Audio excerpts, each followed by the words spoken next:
Shalom Aleichem. It's Chaim Olevsky here from Chabad Family Programs of the West Side. Running with you today on the 24th day of Elul. Just a few days before Rosh Hashanah. And I'd love to share with you a thought I learned about the shofar sounds in spirit.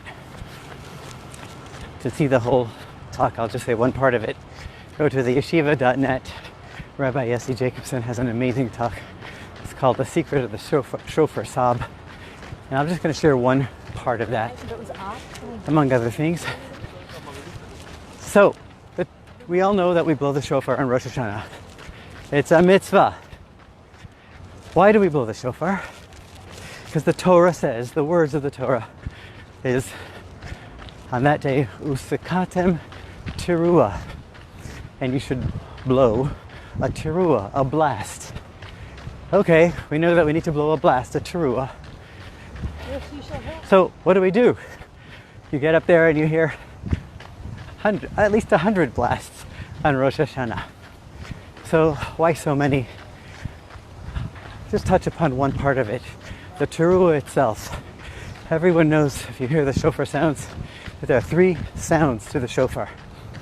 There's the tekiah, which is one long blast. Then there's the shivarim, which is three short blasts. Then there's the teruah, which is 9 or more consecutive fast blasts. Like do. So from the Torah's response, the Torah's mitzvah, instruction to blow a blast, we have these three types. What are they? Where do they come from? So I'll present over here a little bit of a body and a soul about the shofar blasts. So simply speaking, the Torah says blow a teruah. What is a teruah? Rabbis debate. Some say it is a sigh. Ay. Some say it's a sob. Ay. And therefore, we blow both of them. We blow both a shivarim, which is the sigh, representing a sigh, and we blow the teruah, representing a sob, a cry, a sigh and a cry. And then, because the Torah says, technically, usikatem teruah, and you should blow this blast, we blow a tekiah, one long blast before it, and then the Torah says another time in the same verse, teruah yiskeu, this blast you shall blow. So because of that you shall blow at the end, it uses the word tekiah again, so we blow this one long blast at the end too. So technically speaking, we have the teruah in the middle, a tekiah before and after. What is the teruah? We're not sure. It's either a shivarim or a teruah, either 3 or 9. So we do all the different combinations. We do 3 and then 9 and then 3 and 9 together.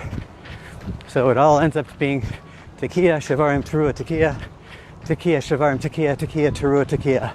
That's one long one, 3 short ones, one long at the end many times, and then one long one, 9 short ones, one long one at the end. And then, because we're not sure if it's both of those together, we do one long one, 3 short, 9 short, and one long at the end. That's the technical stuff. Now let's move on to the spirit. In the spirit, I'm going to share with you what everyone knows, and then what most people don't. What everyone knows is that the sound of the shofar is meant to awaken us like an alarm clock. Ding, ding, ding, ding, ding, ding. Wake up and serve your God. Kum la'aveda sabar. Wake up, get back on the trodden path, and get back to God. That's the sound of the shofar. The sound of the shofar from a Hasidic perspective, also from a regular perspective, is that we're crowning God as King on Rosh Hashanah. And in the olden days, the coronation process would involve trumpets and music. So too, here, every Rosh Hashanah, we reaffirm our commitment to God and accepting Him as our King. So we blow the shofar. a little deeper from a Hasidic perspective is that we're calling out when we speak, as I'm communicating a message with you right now. I'm taking an idea, clothing it in words, and transmitting it. But the words are limited. Only so much can be delivered with words. But a true cry, something that surpasses the power of words, it's a cry from the heart. And that is the sound of the shofar. That we're connecting to God. We're not just talking to Him in prayer, but we're connecting to God in a way that words cannot describe. That's the basics.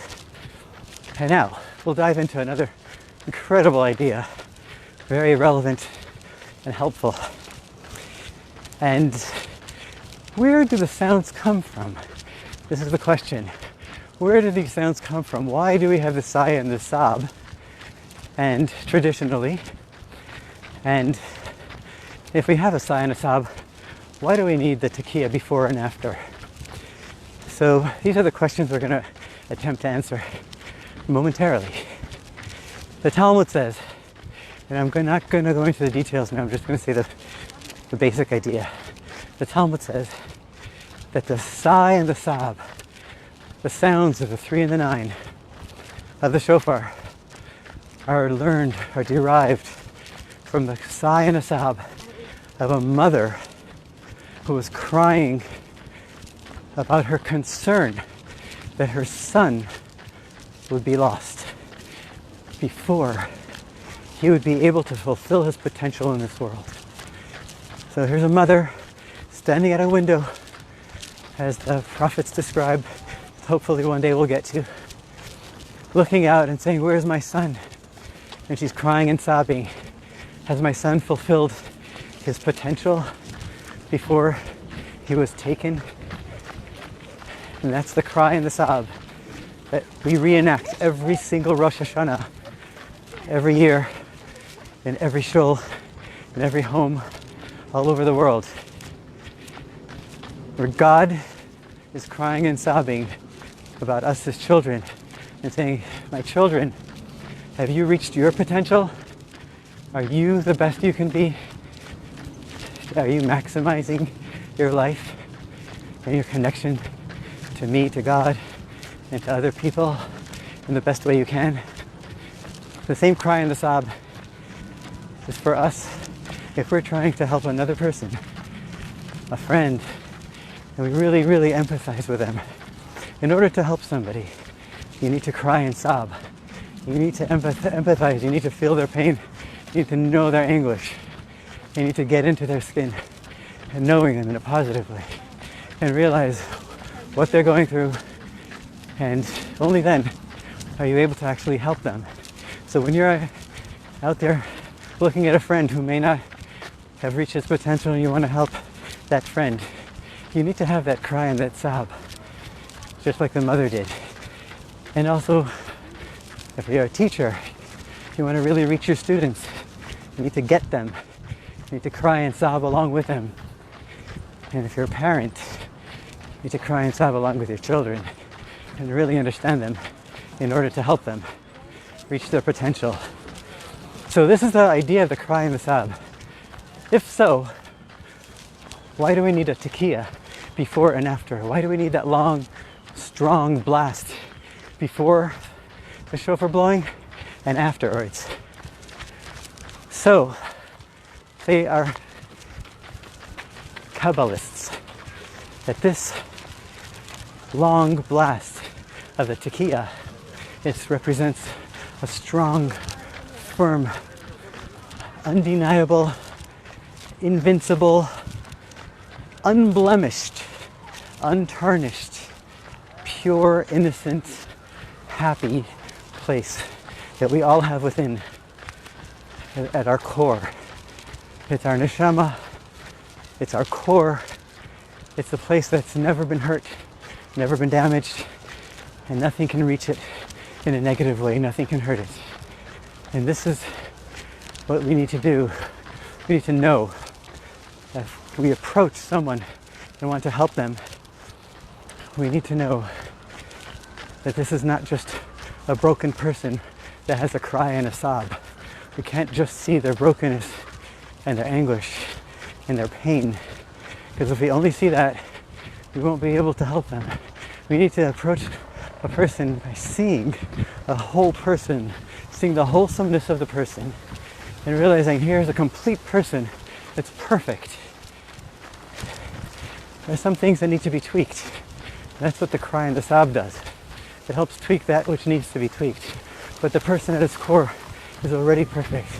They just need to dig a little deeper and resume and go back to that core of wholesomeness. That's what the tekiya, the long one long blast before the cry and the sob is. And if we approach a person like that, whether it's God approaching us, obviously, or if it is us approaching a friend, or a teacher approaching a student like that, knowing the student is capable, willing and able. If it's a parent approaching a child the same way, or if it's us approaching ourselves, the child within ourselves, and knowing that we're not broken, we're not just a cry and a sob, a sigh and a cry. We're actually a complete person that's fully developed, and the potential is there to be the best we can imagine, even better. Then what happens is that after the cry and the sob, after the Shevarim and the Trua, we go ahead and blow another tekiya. And that tekiya is a tekiya gdola. It's a much longer, stronger blast, representing the wholesomeness and the perfection that we achieve after we've gone through the suffering, after we've been broken and pained, after life gets in the way. We move on to a much better place and wholesomeness. That's the story for today. I think it's a beautiful, powerful lesson, and it's just a speck of it, a part of it. If you want to hear more, go to the yeshiva.net. Listen to Rabbi Yessi Jacobson, amazing teacher, master. And I think the talk is called The Cry of, I forgot the name, something about the cry of the shofar, our children who are lost, something like that. God bless you.